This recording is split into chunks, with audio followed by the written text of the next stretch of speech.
આજના ખૂબ જ જબરદસ્ત આઈડિયા જાણીએ। અહીંયા બટર પેપર જ્યારે પણ તમે કટ કરો છો તો ત્યારે કટ કરી આપણે શું કરીએ છીએ કે બસ બટર પેપરનો ઉપયોગ કરવાનો હોય તો સીધા ખેંચી લઈએ છીએ, પણ એવું નથી। બટર પેપરનું જે બોક્સ આવે છે, જે ખોખું, એમાં જ એના કઈ રીતે કાપવું એ માટે એક નાઇફ જેવો ભાગ દીધેલો હોય છે।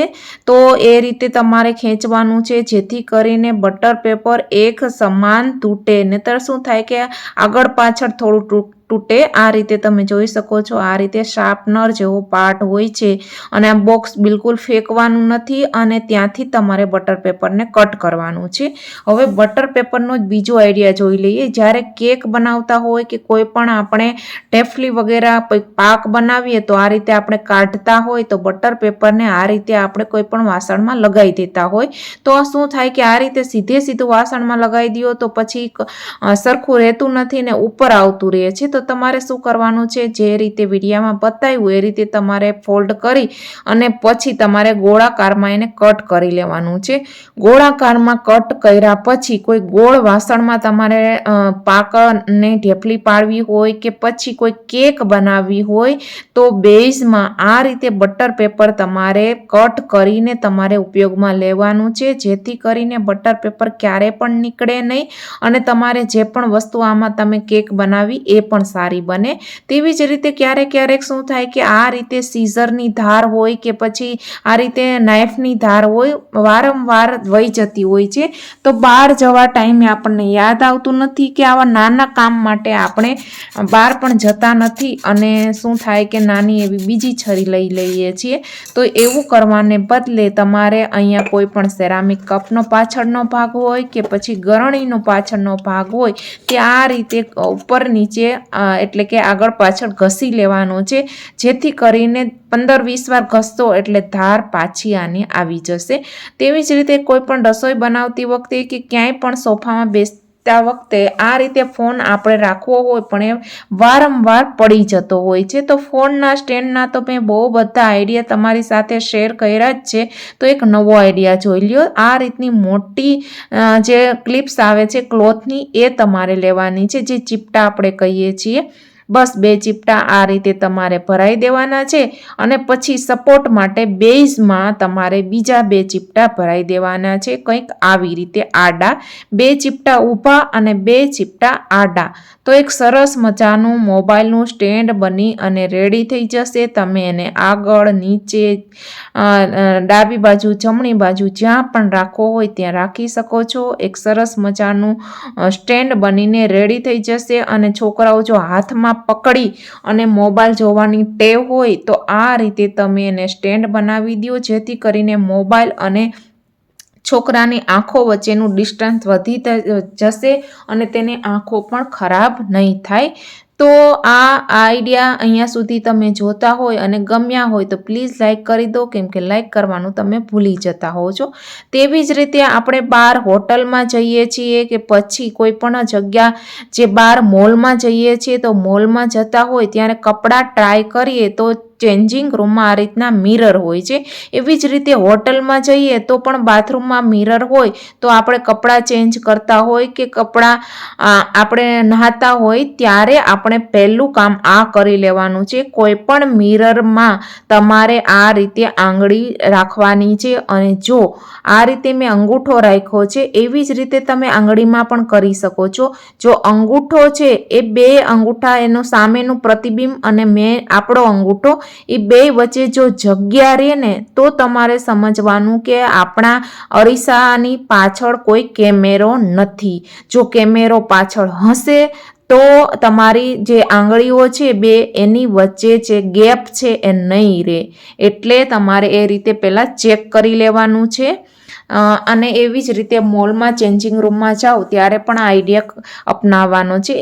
તેવી જ રીતે આ વેજીટેબલના બાસ્કેટ જે કેરેટ આપણે કહીએ છીએ બધાના ઘરમાં હોય છે કે આપણે બહારથી પણ લઈએ તો બહુ સસ્તા ભાવમાં આવી જતા હોય છે. તો આના તો બહુ બધા આઈડિયા છે. તમે કહો તો હું એક સેપરેટ વિડીયો પણ બનાવી શકું છું, પણ અહીંયા મેં એક ઓલરેડી આઈડિયા બનાવેલો જ છે. તો મેં એ બાસ્કેટને ગોલ્ડન સ્પ્રે પેન્ટથી કલર કરી લીધો છે અને આવા બાસ્કેટનો તમે એક ઓર્ગેનાઇઝર તરીકે ઉપયોગ કરી શકો છો.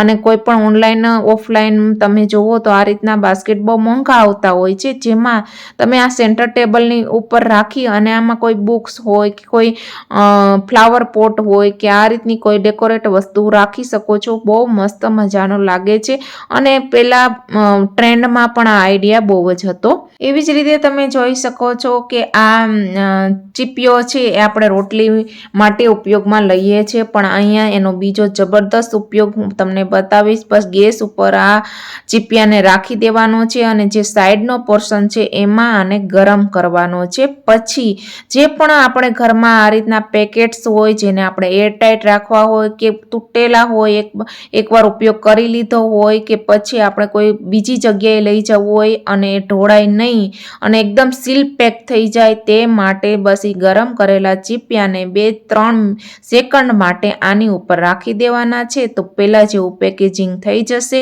કોઈ પણ વસ્તુ ઢોળાશે નહીં, ઉપરથી કોઈ પણ પ્રકારની એર પણ નહીં જાય, જેથી આપણી વસ્તુ અંદરની એવી ને એવી રહેશે.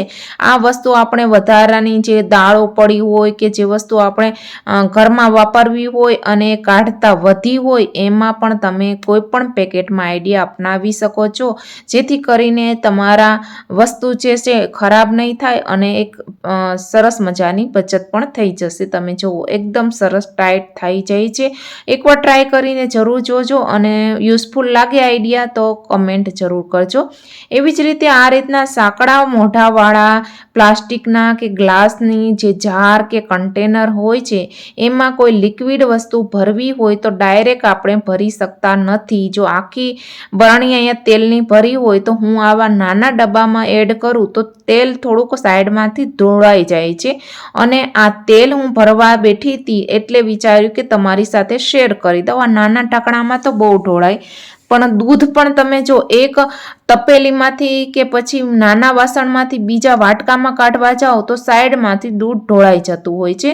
તો તમારે આવી રીતે કોઈ પણ સ્પૂન પહેલાં લઈ લેવાની છે અને એક કન્ટેનરમાંથી બીજા કન્ટેનરમાં લિક્વિડ નાખતી વખતે આ રીતે સ્પૂન મિડલમાં રાખી અને સ્પૂન ઉપરને ધારને રેડવાની છે, જેથી કરીને તમારું જે લિક્વિડ છે કે કોઈ દૂધ છે બહાર જરા પણ ઢોળાશે નહીં. એવી જ રીતે આ રીતે આપણે કોઈ પણ સોસના ડબ્બા કે કોઈ પણ નવું પેકેજિંગ આ રીતનું ખોલીએ છીએ તો શું હોય કે આમાં નીચે એક સીલ પેક માટે એક જે છે કાગળ રાખેલો હોય છે.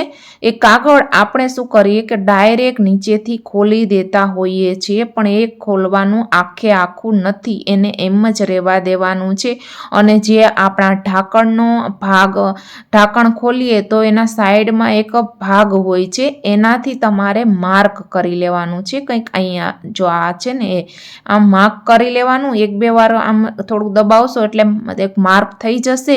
એ માર્કને તમારે નાઈફથી કે હાથેથી ગમે એમ કરી અને તોડી લેવાનું છે. વચ્ચેથી મિડલથી આ રીતે કાપી લેવાનું છે અને બસ એટલામાં જ તમારે હોલમાંથી જ તમારું જે સોસ છે એ નીકળશે. વધારે પડતો સોસ નહીં નીકળે ને તો છોકરાઓ શું કરે કે લે તો એટલું દબાવી દે નીચેથી કે બહુ બધો સોસ નીકળી જતો હોય છે અને આમાંય પણ અંદરનો આખો ભાગ કાઢી નાખીએ તો પણ સોસનો ઉપયોગ કર્યા પછી સાઈડમાંથી સોસ નીકળતો રહે છે. તો આ આઈડિયા તમને જરૂર કામ આવશે. એવી જ રીતે આ જોઈ શકો ટોસ્ટનું એક પેકેટ છે, એને આપણે મિડલમાંથી જેટલું જોઈએ એ હિસાબથી ડ્રો કરી અને કટ કરી લેશું અને કટ કર્યા પછી 2 ભાગમાં ડિવાઈડ થઈ જશે. બંને ભાગનો સરસ DIY ઓર્ગેનાઇઝરમાં યુઝ કરી શકો છો. અહીંયા હું એક પાર્ટનો ઉપયોગ કરી અને તમને આ વિડીયામાં બતાવું છું. નીચેનો જે બેઝનો પાર્ટ છે થોડો હલકા જેવો છે, તો એને થોડો સ્ટ્રોંગ કરવા માટે કાર્ડબોર્ડનું કોઈ પીસ લગાવી દો તો સરસ બેઝ બની જશે. અને પછી આ રીતના કોઈ પણ તમારી પાસે કોઈ વીક આ રીતના જે કાર્ડબોર્ડના પીસીસ હોય એને કટ કરી અને તમારે આ રીતની એની જે બોક્સ છે એની લંબાઈ અને પહોળાઈ પ્રમાણે તમારે એ જે કાર્ડબોર્ડના પીસીસને કટ કરી લેવાના છે અને વધારાના ભાગ હોય એને કાપી નાખવાનો છે. અને આ રીતની 2 સ્ટ્રાઇપ કટ કરી લેવાની છે. પછી મિડલમાં કે સાઈડમાં આ રીતે એક માર્ક કરી લેવાના છે બંનેમાં. અને બંનેમાં માર્ક કર્યા પછી 5, 6 કે 2, 3 તમારે જેટલા પણ આ રીતે કટ લગાવવા હોય એટલા લગાવી શકો છો. તો બંનેમાં આ રીતે આપણે કટ લગાવી લેશું. પછી આપણે એની પહોળાઈના 5 કે 4 તમારે જેટલી કટ આમાં 5 લગાવ્યા છે તો આપણે આડા પીસ પણ આવા 5 જ જોશે. તો આ રીતે એ 2 ભાગમાં આને વેચી દેવાના છે. તો આ રીતના અલગ અલગ ખાના બની જશે. અહીંયા મેં થોડુંક જોયું કે અહીંયા મેં જે થીક વાળો કાર્ડબોર્ડ હતો ને મજબૂત, એ તમારે લેવાનો છે. મેં અહીંયા પેન્સિલની બોક્સનો કાર્ડબોર્ડ લીધો છે ને તો એ થોડું વધારે મને ના ગમ્યું. તો તમે બનાવો ને તો શું કરજો કે થોડો કાર્ડબોર્ડ જે બોક્સ વાળો કાર્ટૂન વાળો કાર્ડબોર્ડ આવે છે ને એ આ લેજો તમે. તો વિડીયો ગમ્યો હોય તો લાઈક